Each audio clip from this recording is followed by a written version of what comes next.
दोस्तों, कमांडर सुधीर कुमार का नमस्कार। मैं अपने YouTube चैनल कमांडर स्ट्राइक्स के माध्यम से आपके समक्ष एक बहुत ही महत्वपूर्ण विषय पर आज चर्चा करने जा रहा हूं। मुझे बहुत दुख होता है,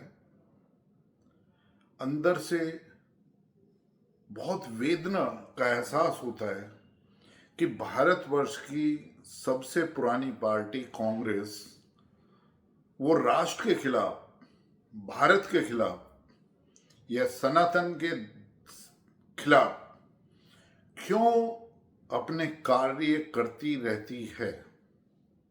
ये अभी से नहीं, ये शुरुआत जो है वो भारतवर्ष की इंडिपेंडेंस या उससे पहले भी शुरू हो गई थी। और आज मैं एक एक चीजें आपके समक्ष कुछ फैक्ट रखना चाहूंगा जो मुझे भी मीडिया की रिसर्च करने से और जो मीडिया में पोस्ट है या मीडिया में जो भी इंफॉर्मेशन है उसी से तलाश कर मैंने आपके सामने ये कुछ फैक्ट्स मैं रख रहा हूं। तो आप इसका विवेचन करिए, उसको गहराई से सोचिए कि क्या इसके पीछे उनका विचार है, क्या उनका एजेंडा है, क्यों ऐसे नरेटिव वो चलाते हैं जो भारतवर्ष के खिलाफ होते हैं, सनातन के खिलाफ होते हैं। तो ये आज देखना पड़ेगा। सबसे पहले तो आप देखिए कि भारतवर्ष को जब ट्रांसफर ऑफ पावर हुआ तो भारतवर्ष को एक प्रधानमंत्री इलेक्टेड नहीं मिला। जवाहरलाल नेहरू को अपनी एक ही वोट मिली थी कॉन्स्टिट्यूएंट असेंबली की जब बैठक हुई थी 1946 में। तो फिर उसके बाद नेहरू जी क्या करते हैं, नेहरू जी का जो 370 जम्मू कश्मीर में वो लेकर आए, वो आप सबको विदित है कि किस तरीके से उन्होंने वहां का संविधान अलग, वहां का फ्लैग, वहां का झंडा अलग, वहां का कॉन्स्टिट्यूशन अलग 35A फिर लाके किस तरीके से उसको भारत से अलग किया। इसके खिलाफ सरदार पटेल ने अपनी आवाज उठाई, लेकिन फिर भी ये चला। जवाहरलाल नेहरू प्रधानमंत्री बने क्योंकि महात्मा गांधी, जिनको बापू कहा जाता है, महात्मा कहा जाता है, वो भारतवर्ष के बापू कैसे हो सकते हैं, क्योंकि एक राष्ट्र बहुत बड़ा है, उसमें लोग आते हैं, नेता आते हैं, अपना कंट्रीब्यूशन करते हैं, लेकिन मुझे आघात पहुंचता है कि उन्होंने भी जवाहरलाल नेहरू को एक तरीके से भारतवर्ष की प्रधानमंत्री की गद्दी तक पहुंचाने का काम किया और भारतवर्ष का एक विघटन हुआ, भारतवर्ष का डिवीजन वो एक धर्म के नाम पर हुआ। तो फिर जब सारी स्टेट, प्रिंसली स्टेट सब ले ली गई थी और महाराजा हरि सिंह ने जो इंस्ट्रूमेंट ऑफ एक्सेशन किया था वो भारतवर्ष की गवर्नमेंट के साथ किया था, तो नेहरू जी को क्या जरूरत थी 370 वहां पे लगाने की। अब दूसरा सवाल मैं आपसे आपके समक्ष रख रहा हूं जो आपको पूछना चाहिए और कांग्रेस को जवाब देना चाहिए कि 1948 में जैसे ही हम आजाद हुए उसके एकदम बाद पाकिस्तान अलग हो गया और हिंदुस्तान अलग, तो क्यों पाकिस्तान ने अपनी फौज से अटैक किया जम्मू एंड कश्मीर के ऊपर। और जब हमारी फौज इंस्ट्रूमेंट ऑफ एक्सेशन होने के बाद में हमारी फौजें वहां पहुंची और वो पाकिस्तान की फौज को पीछे खदेड़ने लगी, तो क्यों नेहरू जी ने उनके एक्शन को रोका। यदि वो एक्शन 1 या 2 दिन और बढ़ता तो पूरा पीओके गिलगिट बाल्टिस्तान हमारे कब्जे में आज होता। तो ये कितने बड़े ब्लंडर कांग्रेस की लीडरशिप ने, टॉप लीडरशिप में, और एक अनडेमोक्रेटिकली इलेक्टेड प्रधानमंत्री जो भारतवर्ष की गद्दी पर बैठाया गया, ये उसके 2 कितने बड़े ब्लंडर थे। अब उसके बाद में जीप घोटाला एकदम से आया। वो सभी को विदित है कि उस टाइम का सबसे बड़ा घोटाला, जीप घोटाला, वो नेहरू जी के सामने आया। तो यहां से करप्शन की धारा भी कांग्रेस की बहने लगी कि कौन, जवाहरलाल नेहरू के चारों तरफ ऐसे लोग रहते थे जो उनकी चापलूसी करते थे और जो सत्ता और पावर में मंत्र मुग्ध होकर उन्होंने काफी अपने भोग विलास के लिए सरकारी तंत्र का प्रयोग करते थे। फौज की तरफ को ध्यान नहीं दिया गया था। और इसी बीच में आपने देखा कि 1962 हुआ। 1962 में भारतवर्ष की एयरफोर्स को हिस्सा नहीं लेने दिया नेहरू जी ने, ये पता होते हुए भी कि हमारी एयरफोर्स चाइना की एयरफोर्स से ज्यादा शक्तिशाली थी उस वक्त में। नतीजा ये हुआ कि चाइना के अंडर में चाइना ने हमारी 38,400 किलोमीटर टेरिटरी को, अक्षय चिन्ह को कब्जा किया। और जब हमारे एक एमपी ने पार्लियामेंट में जवाहरलाल नेहरू जी से इसके बारे में सवाल उठाया कि आपने ऐसा क्यों किया, तो जवाहरलाल नेहरू जी ने कहा कि not even a stand of hair grows over there Akshay चिन्ह। अच्छा हुआ कि अक्षय चिन्ह चला गया। तो इस तरह की संवेदनशीलता किस तरीके से वो राष्ट्र के प्रति रखते थे। अब उसी के साथ शुरू होता है वक्फ। क्या जरूरत थी वक्फ की बिल की लाने की या वक्फ बनाने की। उसके बाद में अब आप देखिए कि 1975 में इमरजेंसी भारतवर्ष के ऊपर थोपी गई, लेकिन उससे पहले इंदिरा गांधी जी का जो ब्लंडर था वो सबसे बड़ा ये था कि पाकिस्तान के खिलाफ जीतने के बाद, पाकिस्तान के 2 हिस्से के करने बाद जो हमारी फौज ने वहां जो पराक्रम दिखाए थे और उसमें 93,000 जो प्रिजनर वॉर पाकिस्तान के लिए थे, जो हमारी जेलों में थे, उनको शिमला एक्ट में, शिमला जो उन्होंने एग्रीमेंट किया, जो पैक्ट किया जुल्फिकार अली भुट्टो के साथ में, क्यों उन्होंने उन 93,000 फौजियों को वापस किया, पाकिस्तान के जो प्रिजनर वॉर थे, उसके बदले में उन्होंने पीओके और गिलगिट बाल्टिस्तान क्यों नहीं मांगा। उस वक्त था कि उस टाइम पे पाकिस्तान का मनोबल बिल्कुल टूटा हुआ था। वहां की जनता वहां की पॉलिटिकल लीडरशिप के खिलाफ थी, आर्मी के खिलाफ थी, आईएसआई के खिलाफ थी। लेकिन ये इंदिरा गांधी का इतना ब्लंडर था कि हमारी फौज जो एक तरह से इतनी बड़ी जीत जिन्होंने हासिल करी, वो किस तरीके से जो है उस वक्त में जो है ना, उसके बदले पीओके और गिलगिट बाल्टिस्तान को ले सकती थी। वो उसके बदले हमारे जो प्रिजनर वॉर थे 56 लोग, वो भी उन्होंने नहीं लिए और उनको अनकंडीशनल जो है ना 93,000 जो पाकिस्तान के कायर सिपाही, जिनको वहाँ की फौज के लोगों को हमने जो है ना वो एक तरीके से सरेंडर कराया था, उनको उन्होंने वापस कर दिया। तो ये इतना बड़ा ब्लंडर था। और ये जिस तरीके से 1948 में हमारी आर्मी का मनोबल जवाहरलाल नेहरू ने नीचे किया, फिर 1962 में किया, इसी तरीके से ये एक्ट भी एक राष्ट्र के खिलाफ गया। और जो वक्त और जो दूसरी उन्होंने फ्रीडम ऑफ प्रेस के ऊपर कर्टेलमेंट करी थी जवाहरलाल नेहरू ने, उसके बाद में सभी ने इमरजेंसी में देखा तो किस तरीके से साइड बाय साइड चीजें चलती रही। फिर आप देखिए कि किस तरीके से 1971 वॉर में इतनी बड़ी गलती करने के बाद में जो CWG कॉमनवेल्थ का घोटाला हुआ, 2G का घोटाला हुआ, वेस्टलैंड हेलीकॉप्टर का घोटाला हुआ, अंतरिक्ष का घोटाला हुआ, कोल का घोटाला हुआ, ये सब चीजें करते हुए कांग्रेस ने किस तरीके से राष्ट्र की संपत्ति को लूटा है। नेशनल हेराल्ड के केस में जो सब जुडिस है उसमें सभी को पता है कि राहुल गांधी जी और सोनिया गांधी जी बेल के ऊपर हैं।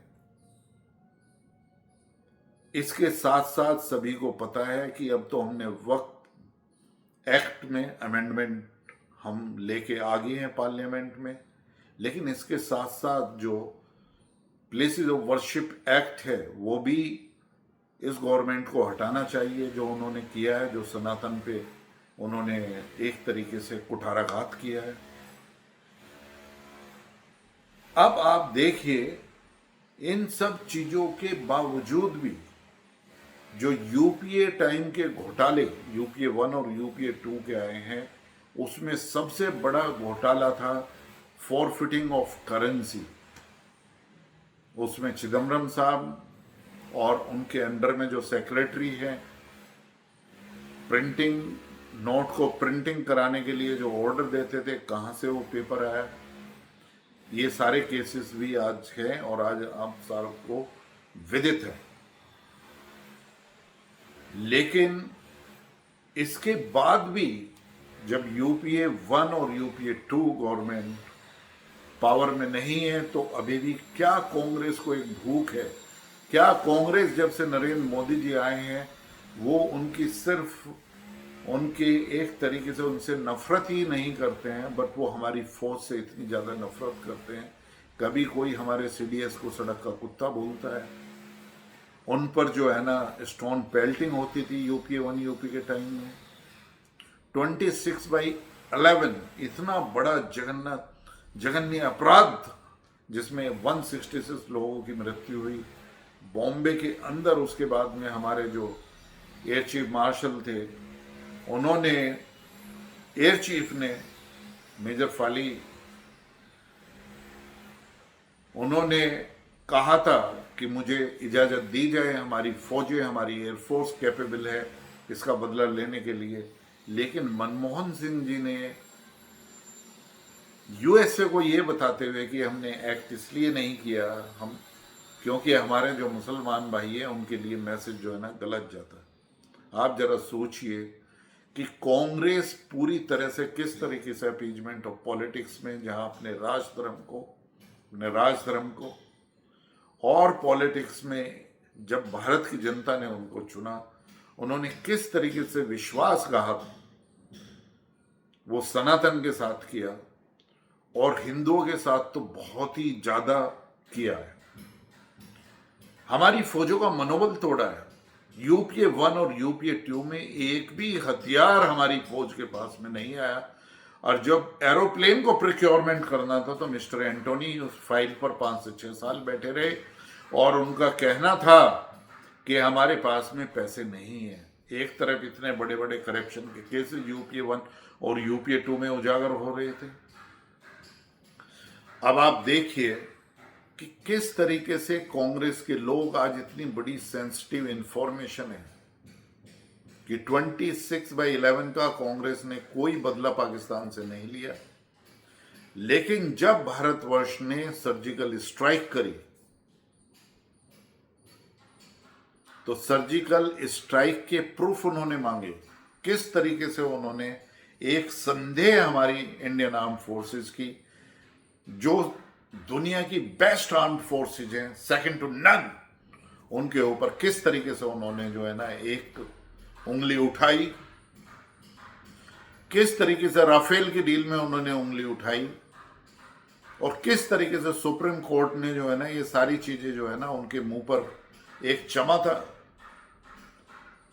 चपत लगाते हुए जो है ना उनको किस तरीके से बताया, और राहुल गांधी को जाकर सुप्रीम कोर्ट में माफी मांगनी पड़ी। लेकिन कांग्रेस की लीडरशिप अभी भी नहीं समझी है। हारने के बावजूद भी, सारे स्टेट के ज्यादातर इलेक्शन हारने के बाद में, पिछले 3 टर्म में लगातार बीजेपी और एनडीए और हमारे आदरणीय प्रधानमंत्री जी जीत रहे हैं, लेकिन उसके बावजूद भी जो जहर कांग्रेस के लीडर उगलते हैं हमारी फौज के। अभी आपने देखा होगा कि एक छोटा सा लीडर अजय राय को कौन जानता है यूपी में?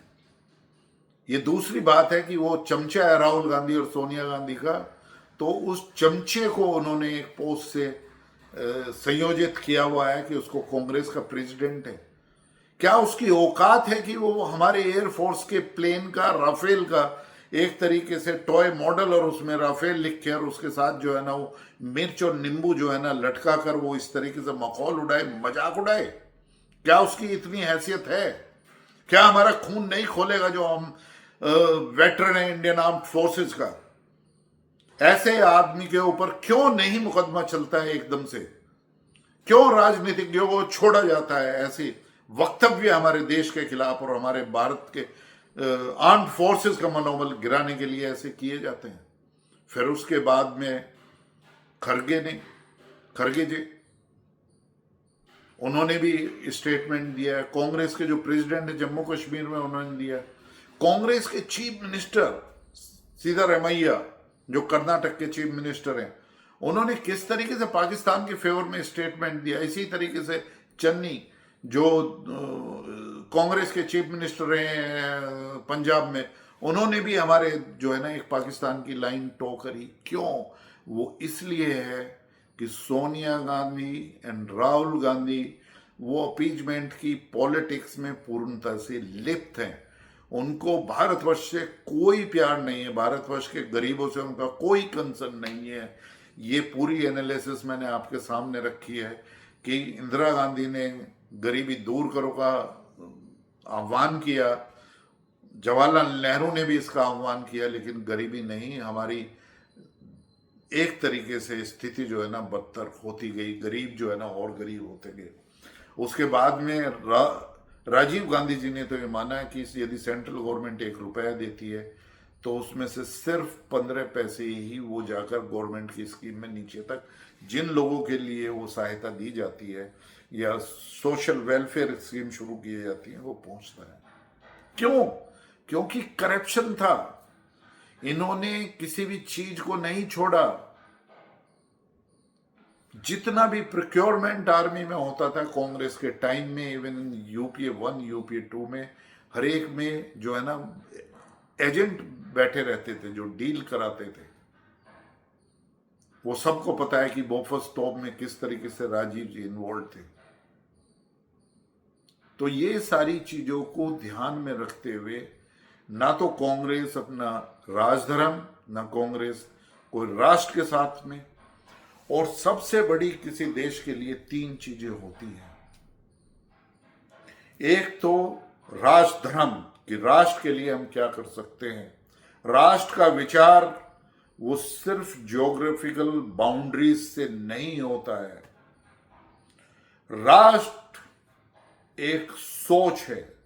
राष्ट्र हमें एक सिविलाइजेशनल असेट वैल्यू जो हजारों साल से भारतवर्ष की एक परिकल्पना, भारतवर्ष का जो विचार एक आगे चलता है वो है। भारतवर्ष की एक कल्चर है, एक परंपरा है जिसको निभाना होता है। कॉन्स्टिट्यूशन ऑफ इंडिया है।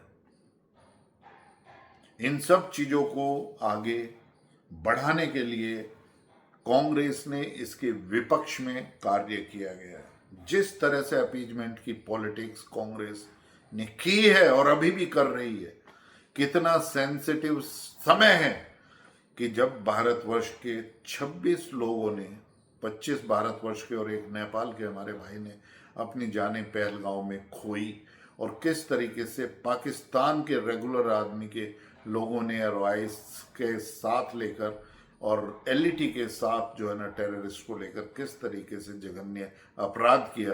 The most cowardly and dastardly act they carried out against innocent Indians, ये आप सबको पता है। और अब आप जब भारतवर्ष बदला ले रहा है तब भी वो स्टेटमेंट ऐसे क्यों अभी अटैक नहीं किया है, क्यों इसमें देरी करी? तो इस तरीके के राहुल गांधी ने अभी कुछ दिन पहले अपने USA टूर में फिर एक बार भारतवर्ष के खिलाफ जहर उगला है, और इस बार उनका जो डायरेक्ट निशाना था वो था इलेक्शन कमीशन ऑफ इंडिया।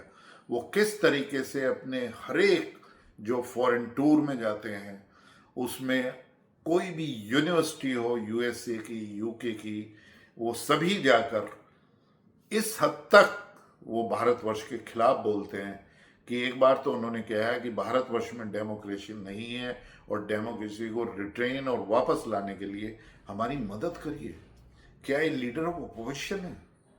और सबसे ज्यादा गुस्सा तो मुझे कल से है, जब हमारी फौज ने 7 तारीख को सुबह सुबह 1-5 बजे इतनी बड़ी स्ट्राइक करी, हमारी 25-26 मिसाइलों ने 9 टेररिस्ट कैंप को तबाह कर दिया। और जब प्रेस के सामने राहुल गांधी आए तो उनका मुंह, उनका बॉडी लैंग्वेज जो था वो ऐसा था जैसे वो मातम मना रहे हैं। उनका मूड ये था कि वो शायद जो अजहर महमूद के घर पर या जो और दूसरे टेररिस्ट कैंप पर जो लोग मरे हैं, क्या उनके साथ में सॉलिडरिटी दिखा रहे हैं?